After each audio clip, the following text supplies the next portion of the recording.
দুর্গাপূজা উৎসব এই অনুষ্ঠান যাতে নিরাপদ হয়, নির্বিঘ্ন হয় এ ব্যাপারে আমাদের সরকার থেকে যথেষ্ট নির্দেশনা দেওয়া ছিল।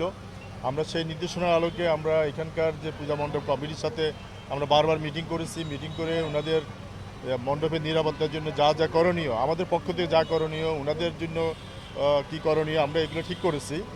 আমরা ইতিমধ্যে সমস্ত পূজা মণ্ডপে সিসি ক্যামেরা লাগানোর ব্যবস্থা হয়েছে। তারপরে আমাদের রাজশাহী মেট্রোপলিটন পুলিশের পক্ষ থেকে আমাদের 102টা পূজা মণ্ডপ, এখানে 102টা পূজা মণ্ডপে আমরা 950 আমাদের পুলিশ সদস্য সার্বক্ষণিক মোতায়েন আছে। এর বাইরে আনসারের প্রায় 700 সদস্য আছে। তারপরে আমাদের সাদা পোশাকে পুলিশ আছে, আমাদের সিআইটি আছে, ডিবি পুলিশ কাজ করতেছে মাঠে।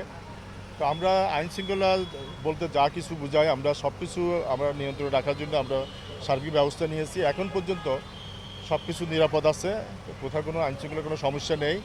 পাশাপাশি আমাদের সাইবার সিকিউরিটি টিম সাইবার নিরাপত্তা সংক্রান্ত বা কোনো গুজব বা অপতথ্য প্রচার হচ্ছে কিনা সেগুলো নিয়ে আমরা কাজ করতেছি।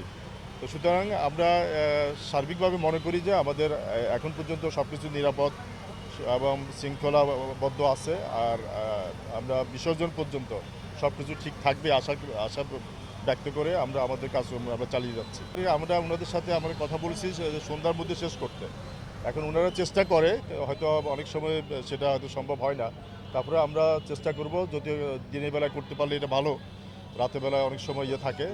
এরপরেও আমাদের ব্যবস্থা থাকে, আমাদের নিরাপত্তা ব্যবস্থা যতক্ষণ বিসর্জন শেষ না হবে ততক্ষণ আমাদের ফোর্স, আমাদের নিরাপত্তা ব্যবস্থা বিদ্যমান থাকবে। দশমীর ট্রাফিক প্ল্যান আমাদের আছে। তো যে জায়গাটাতে সাধারণত বিসর্জনটা হয় বড় জায়গা মুন্ডুজান ঘাটে, সেখানে যদি রাস্তাটা একটু সরু, আমরা এর বিকল্প হিসাবে আমরা আমাদের পুলিশ লাইনের পাশে একটা ঘাট আছে, আমরা সেটাকে আমরা এনকারেজ করতেছি। এর বাইরে কেউ যদি আইবাদটা আরও খোলামেলা, আমরা এটাও প্রস্তাব করছি, যদি আইবাদে কেউ যদি দিতে চায় আমরা সেখানে ব্যবস্থা রাখবো, তাহলে সেটা খোলামেলা জায়গা, সেখানে সমস্যাটা কম হবে।